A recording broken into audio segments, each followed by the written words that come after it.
Hello, Annie. I know. Good to see you again. Annie, I just want to ask you this today to share with the people why you're so passionate about Advisors for the Nation and going with that Kingdom Advisors. Yes.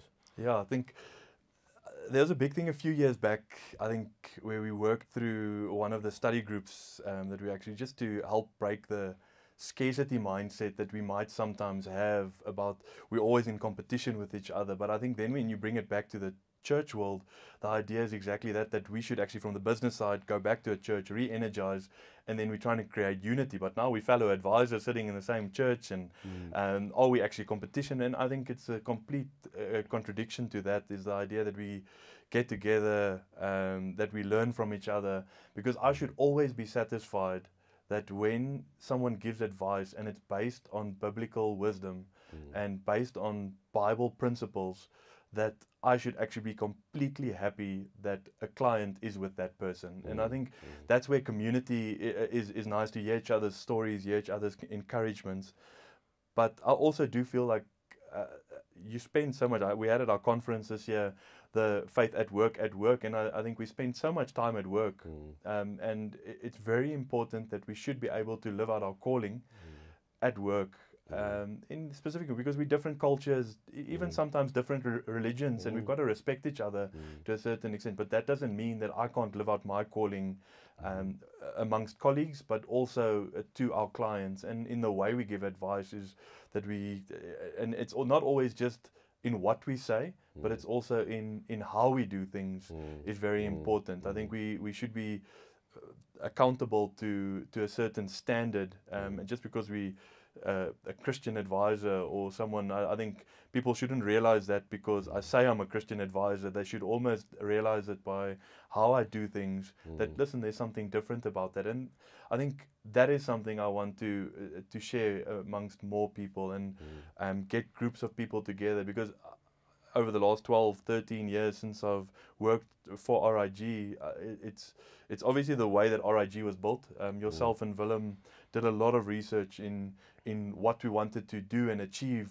mm, long term with RIG. So that came easily enough, but mm, it's still a thing that I don't know everything. mm, And that's why we've got to create communities where we can hear each other's stories and sometimes just encourage each other, mm, be there for each other, pray with each other, mm. and And yeah, the plan was never that this must be a RIG thing. You yeah, know, this must be for everybody. exactly, yeah. And much when you and myself are long gone, It should carry on.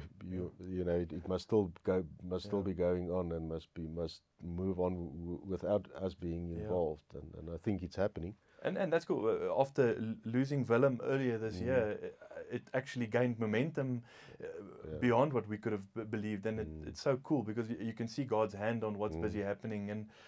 And so yeah, I think the main reason for me, Kingdom Advisors, I want to take up that mantle of being an advisor that will base my advice and on Kingdom principles. mm, But our main calling in life is that we've got to go and make disciples. mm, And if we don't go, that's in my occupation, that's personal life, mm, 24/7. mm, It's not just a Sunday church life. mm, And I think that's the integration of everything. It's not just my occupation, me as a financial advisor, mm, and these communities that we're trying to create and trying to be part of is exactly for that, that we can help each other to do this thing called life, mm, not just work. mm, It's not just in the work, it's obviously part of it, but mm, we've got a 24/7 responsibility of making disciples. And I think mm, that's also why we are involved in a Bible translation for people that have mm, not reached, for the unreached people group. And mm, it's very passionate. We have to have everyone in the world,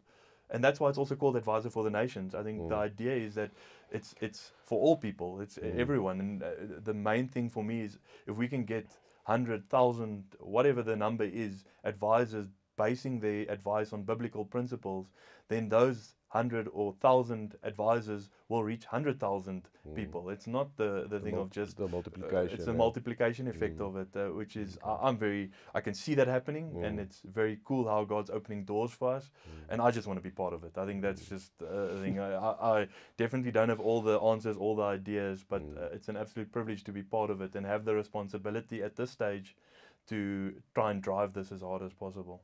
Well, thank you. Okay.